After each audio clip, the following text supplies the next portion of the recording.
Anybody? Oh yeah, absolutely. Yeah, that's the story of the game from our point of view. When you go up against side of the quality of Chelsea, then or any side, in fairness, you've got to make sure that you don't have catastrophic defensive moments. Unfortunately, I think we had at least 3, so that's always going to make it difficult. I mean, extenuating circumstances, obviously, given our difficulties in terms of personnel available at the back. Obviously, with Bruno Martins Indy coming off, that doesn't leave any. Well, we've got one, Kurt Zouma, who's fitting well, but the rest of them at senior level are all injured and out, so we could struggle again next week. So that's the difficulty that we had to deal with today. But for the most part, I thought we picked ourselves up. We made the worst start possible, obviously after I think about a minute and a half, and conceding so early was always going to make it difficult for us. But I thought we were good value in the first half. I thought we were very much in the game. Had a couple of moments that could have gone for us, and then unfortunately we make another mistake with their back header. So 2-0 down, we're feeling a little bit aggrieved, I have to say.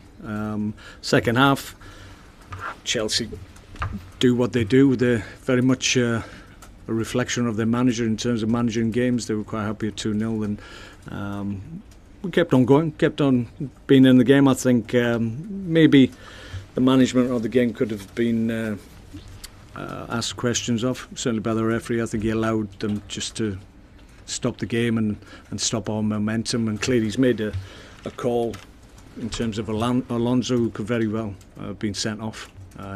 Should have done, in my view, and I think their manager obviously agreed that he was lucky because he took him off within seconds of him getting away with a second offence. So those are the key moments that you need to go for. You need that moment to get them down to 10 men, and maybe one of the chances, I think we had an opportunity as well for a penalty, which may well have been given. So like I said, up to about 70-75 minutes before we lost Bruno Martins Indy, I think we were very much in the game, still knocking on the door, trying to get back into the game. But clearly the last 2 goals have embellished the result in terms of Chelsea's failure. But I thought overall we did okay given the circumstances that we found ourselves in terms of selection. Mark, there are a lot of talented strikers in the Premier League.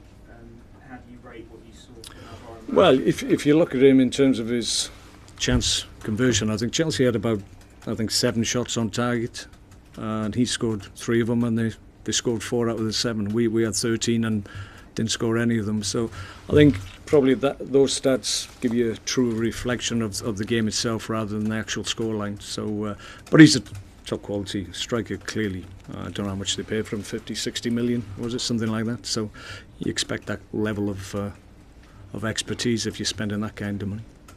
What's the extent of the Bruno injury? He's done his groin. It could be a week to 10 days, I think. Were there any of the others close at all, Mark? Were any of the other defenders close? No, Kevin Wimmer we hoped might be all right yesterday, but straight away it was quite clear he wasn't available. So as we stand, we've got Kurt Zouma back, obviously for next week, but we're unsure about the rest of them even for next week. Did the score flatter Chelsea, do you think?